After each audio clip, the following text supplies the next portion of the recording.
예, 아닙니다. 같이 저기 다시 하시죠, 그럼. 박수 다시 네, 알겠습니다. 알겠습니다. 하나 둘 셋.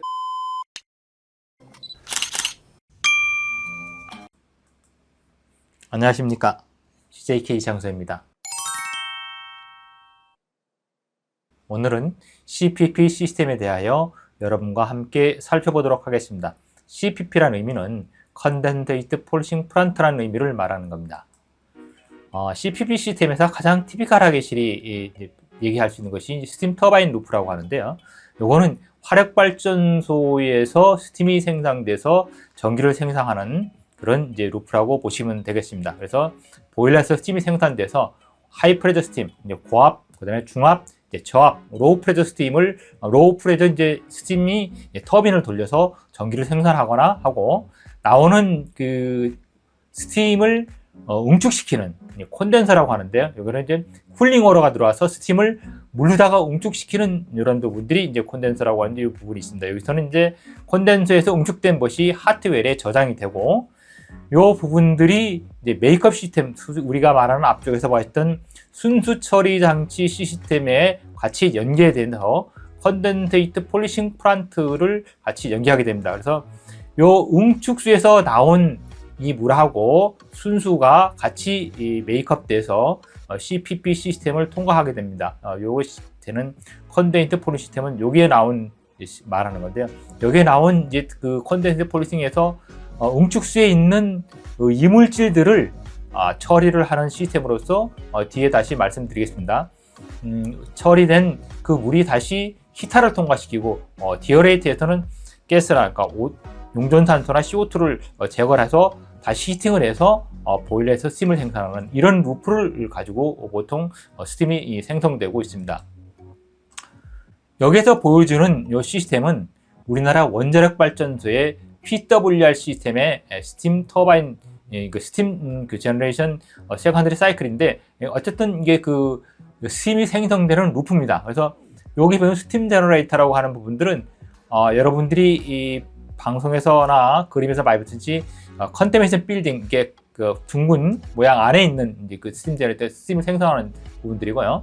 그래서 이것이 나온 스팀이 하이 프레저 터빈이라고 하는 고압 터빈을 통과시키고 다시 이제 응축이 돼서 이제 압이 떨어져서 저압 터빈을 돌리고 아까 앞에서 얘기했던 것과 똑같이 이제 콘덴서에서 바닷물이 쿨링을 시켜주게 되죠. 쿨링 시켜주더니 응축수를 만들고 여기에 모자라는 거는 순수 처리 장치에서 메이크업이 됩니다. 그래서 이 물들이 된 물을 컨덴세이트 폴리싱 시스템이라고 하는 이제 CPP 시스템에서 처리를 해주고 다시 히팅을 거쳐서 다시 스팀 제너레이터로 공급되는. 이게 원자력 발전도 화력 발전도 차이는 연료의 차이죠. 원자력은 주로 우리가 원자력 그 핵연료를 가지고 열을 발생시켜서 스팀을 생산하는 거고 화력 같은 경우는 이제 콜이라든가 석탄 이런 부분들을 사용하는 겁니다.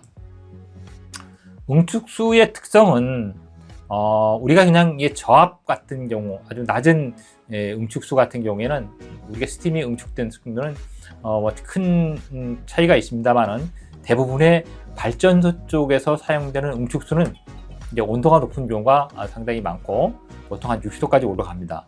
근데 나중에 계속 쿨링을 시켜주죠. 응축 구성이 수질이 이제 이게 정확한 것이 아니기 때문에 대략적으로 추정을 해서 하는데 보통은 많은 부분들이 철산화물입니다. 그리고 이제 카파, 구리가 약간 포함되어 있고 일반적으로 보일러 트리트먼트 쪽에서 약품 처리를 할 때 이제 부식이 일어나지 않도록 하기 위한 계통에 하기위해서 암모니아라든가 아민을 처리하는 부분들이 있습니다. 최근 들어서는 뭐 OT법이라고 하는 법도 사용을 합니다. 그 다음에 뭐 실리카라든가 이런 것들이 이제 조금씩 포함되어 있습니다. 근데 이제 그 응축수에 있는 그 CPP에서는 메탄올이나 뭐 요소, 뭐 기타 유기 합물 같은 경우는 이온 교환 수지로 제거를 할 수가 없습니다. 없는데 다른 여기에 포함되어 있는 뭐 철분이라든가 이런 암모니아라든가 이런 부분들은 이온 교환 수지를 가지고 처리할 수 있습니다. CPP 시스템은 보통 이온 교환 수지가 사용됩니다. 원자력 발전소의 응축수가 예상되는 응축수의 성분을 잠깐 보시게 되면은 그 이제 일반적으로 그 디졸브드 솔리드 이제 TDS 물질들은 4000 ppb, 한 4 ppm 정도. 이 스타트업 같은 경우가 초기 운전 기동할 때 이제 그런 거고, 노멀 때는 보통 100 ppb 정도밖에 안 됩니다. 아주 물이 상당히 좋죠. 이제 철분 같은 경우가 이제 조금 더 많이 좀 포함되어 있고, 근데 정상적인 운전에서는 수질이 굉장히 좋습니다. 그리고 뭐 실리카라든가 암모니아 같은 경우가 이제 가장 많은 부분들이 차지하는 부분들을 보시게 되면은 암모니아가 가장 많이 차지를 합니다. 응축수를 처리를 할 때 원하는 수질이 뭐 됩니다. 그래서 이게 이제 발전소에서 스팀을 생산하기 위한 계통의 부식이라든가 이제 그 증기 발생기 쪽의 튜브 부분들을 부식을 억제하고 건전성을 유지하기 위해서 수질이 필요합니다. 그래서 쾌다인 컨덕티비가 0.1 마이크로지멘스, 그다음에 실리카라든가 여기 뭐 pH, 크로라이드 같은 경우가 특히 이제 크로라이드나 0.15 ppb, 설페이트 같은 경우 0.1, 이것이 지금 부식에 가장 영향을 많이 주기 때문에 이런 부분들이 처리를 잘 하도록 요구가 되고 있습니다. CPP 시스템이 됐는데 터빈 응축수, 아까 우리가 그 터빈을 스팀이 돌려서 거기에 발전기를 연결시켜서 회전을 시키면 이제 전기가 생산되는데요. 터빈 응축수에서 CPP 시스템은 보통 일반적으로다가 이제 40에서 120배 올림 파워의 높은 유속으로 됩니다. 이 부분들은 이제 처음 CPP를 이 부분만 들으신 분들은 잘 이해가 잘 안 될 수 있는데, 이전에 이온 교환 수지 시스템을 들으시던 분들은 이 내용을 아실 텐데, 이온 교환 수지, 그러니까 CPP 시스템의 이온 교환 수지가 통과하는 그 양을 계산할 때 보통 40에서 120 배드볼륨 파워의 높은 유속으로 이제 보통 처리를 합니다. 그리고 일반적으로 이제 이 CPP를 하는 이유가 이유가 뭐냐면은 이제 그 콘덴서에서 바닷물이 이렇게 들어와 가지고 콘덴서에서 스팀을 응축시키는데, 그때 콘덴서에 있는 튜브가 손상이 되게 되면 그 냉각할 수 있는 해수가 리크가 되게 됩니다. 그러면 해수 쪽에는 뭐가 NaCl, 아니면 그러니까 뭐 해수가 아니고 일반적으로 유럽이나 일부 이제 바닷가에 돼 있지 않은 부분들은 강물을 쓰기도 합니다. 근데 강물 속에 있는 이온 성분들이 들어오게 되면은 이 콘덴서나 그다음에 스팀 제너레이터 이런 부분들의 손상을 일으키게 됩니다. 그래서 그런 부분들을 손상이 되지 않도록 하기 위해서 이 CPP 폴리셔가 이 물이 들어온 이 리크된 이 물들을 다 처리를 해서 보통 하루 정도 처리를 해서 그것을 수리할 수 있는 그런 시간을 벌어주는 것이 이 CPP라고 보시면 됩니다.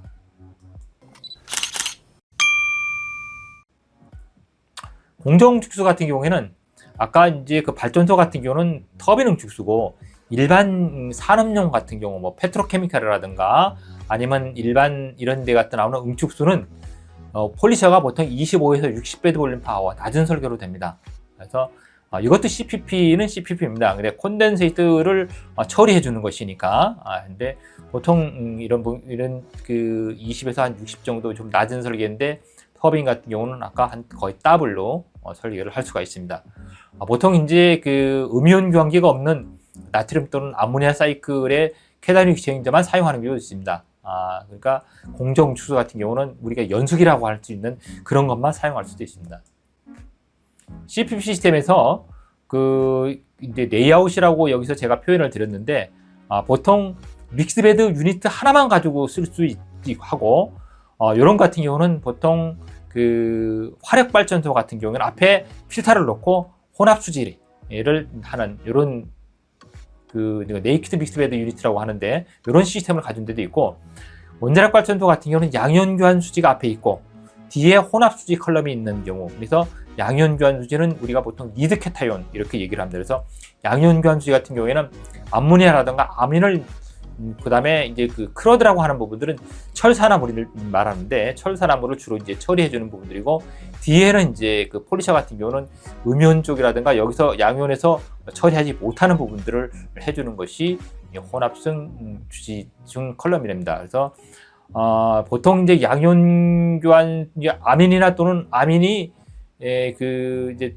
브렉스루가 된 경우에만 이제 브렉스루가 된 후에 양이온 교환 수지를 재생하기 때문에, 재생은 이제 보통 코프로 오고, 이러한 아까 앞에서 보셨듯이 클로라이드나 뭐 설페이트 같은 경우, 뭐 소디움 같은 경우가 아주 처리 수질이 낮기 때문에 보통은 CPP 시스템은 외부 재생을 주로 사용을 합니다. CPP 시스템이 이제 그 여러 가지 종류가 있는데 그 사이드 스팀 타입이라고 해가지고 이제 압력이 좀 낮은 경우입니다.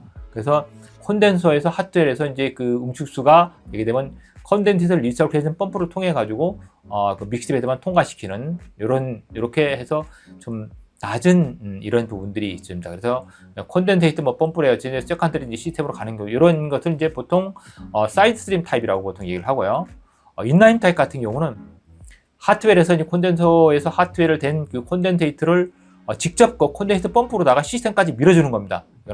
압이 굉장히 높습니다. 그래서 혼합 수지만 하는 경우 이렇게 하게 되는데 뭐 이런 경우도 압력이 한 보통 30바 이상 이렇게 운전을 합니다.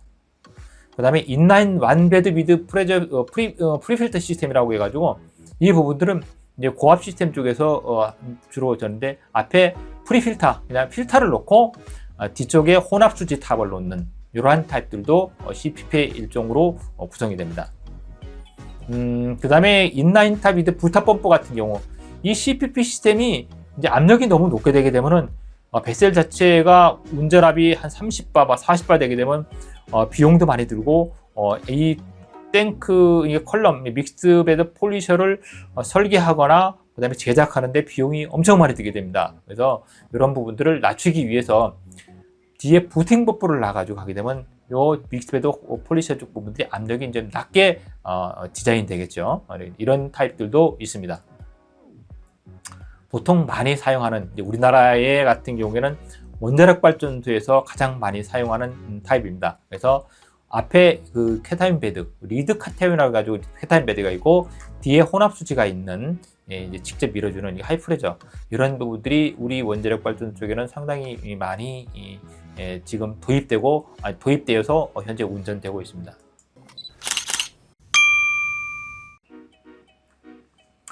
CPP 시스템에서 이제 폴리셔에서 폴리셔가 아까 말씀드린 양이온교환 수지와 음이온교환 수지가 돼 있는 수지가 있는 혼합 수지라든가 이런 게 돼 있는 것을 이제 제가 폴리셔라고 얘기를 하는데 그러니까 이온교환 수지는 이온하지 않은 물질은 제거하지 못하죠. 그래서 제거할 수 있는 거는 뭐 경도라든가 그다음에 카파라든가 철분 뭐 이런 용해되어 있는 뭐 암모니아라든가 유기물 쪽 약간 유기성 뭐 아미노라든가 이런 것들을 해줄 수 있는데 뭐 메탄올이라든가 우레아라든가 뭐 하이드로카본 같은 경우 뭐 알코올 뭐 이런 것들은 이제 그 이온교환 수지가 제거를 못 해주는 시스템들입니다. 그래서 주로 CPTM에서는 이온교환 수지가 제거했던 앞에서 저희가 예전에 그 이온교환 시스템에서 주로 말씀드렸던 그런 것들을 제거하는 시스템이라고 보시면 됩니다. CPP 시스템에서 크로드 제거 효과 부분들이 굉장히 중요합니다. 왜냐하면 이 크로드라고 하는 것이 이 철산화물인데 원자력 발전소 같은 경우에는 이런 철산화물들이 돌게 되게 되면 결국은 이것이 방사능을 띠게 돼서 나중에 피폭에 어떤 문제가 될 수도 있는 부분들이 있고 그 다음에 이제 계통 내에 쌓여서 그 증기 발생기라든가 이런 부분들이 쌓이게 되면은 그 분식이 침식이라든가 부식이 일어날 수가 있습니다. 그래서 이것을 제거해 주는데 앞에 있는 그 이드케타윈이라든가 이드케타윈이 있고 뒤에 믹스베드가 있는 경우에는 이드케타윈도 주로 많이 제거를 해주지만 아닌 경우 그냥 단순한 앞에는 필터가 있고 필터에서도 이걸 제거를 해주지만 그렇지 않고 단순한 혼합 수지가 있는 믹스베드만 있는 경우 거기서도 제거를 해주는데 대부분이 이온교환 수지 1리터당 크로드 한 1, 2g 정도 보통 보시면 됩니다. 그래서 되고요. 그리고 이제 그 여과 효율은 사실은 예측하기가 굉장히 어려운데 크로드 제거율은 뭐 한 50에서 90%다 제거가 되지는 못한다고 보시면 됩니다. 그래서 최근 들어서는 이러한 그 크로드를 제거하기 위해서 CPP 시스템에서도 컨덴스 필터라고 하는 부분들이 우리가 말하는 앞쪽에서 말씀드렸던 그 중공사막 필터 아주 이런 미세한 것들을 제거할 수 있는 이런 부분들도 현재 고려가 되고 있습니다. 오늘은 여러분과 함께 CPP 시스템 구성에 대해서 관련 업체 자료를 통해서 살펴보았습니다. 궁금증이나 의사항이 있으면 언제라도 연락 주시길 바랍니다. 시청해 주셔서 감사합니다. 오늘도 행복한 하루 되시길 바랍니다. 감사합니다.